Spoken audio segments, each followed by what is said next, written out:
Hello everyone, I'm Julie Thompson-Dopkin, founder and president of Hidden Truths Project. I'm extremely excited to be in Chicago for our third year at Jackson Young Gallery in celebration of our 10th anniversary. For those of you that don't know much about it, we use a creative narrative for individuals that have been impacted by invisible disabilities, primarily focused in epilepsy.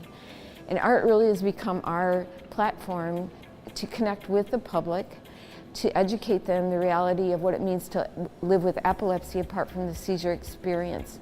So, as you see, we have a very eclectic collection of art, and it really shows the perspective of each of these individuals and their abilities to connect with the public and tell their stories through their art form.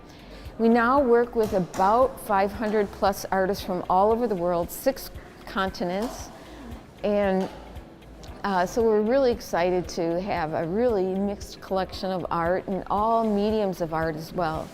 So thanks for joining us. We look forward to this evening. So this piece was inspired by the sensation that I get when somebody's driving me down the road and the leaves have fallen off of the trees. That was always one of the most picturesque and beautiful parts of nature to me.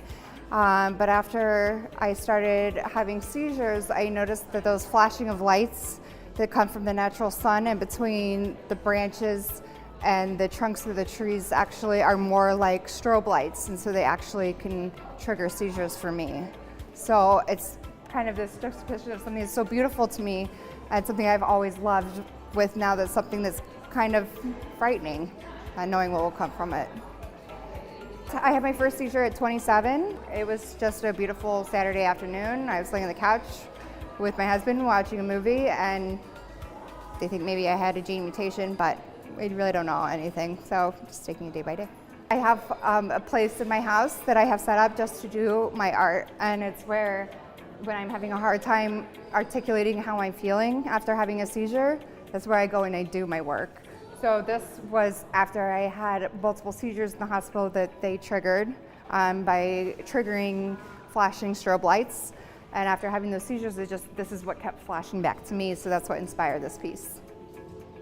My name is Alicia Castelli, and these are my 3 pieces of artwork. I like abstract things, some geometric stuff, and kind of go with how I feel.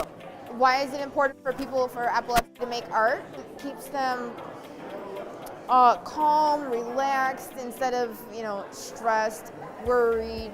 My 2 pieces are Tired and Leo Primar, and what they mean to me, Tired is one of mental exhaustion but also epilepsy related, and then Leo Primar piece has to do with the desire to be born again as well as motivation. I've had epilepsy since I was 12. It's well managed and well maintained for the most part, but I still have seizures. The last one I had was in August 2022. It's really nice to see other artists out here have their art based on epilepsy, and it's all really beautiful and meaningful. I would love it to not only just have it in Chicago, but in other locations as well.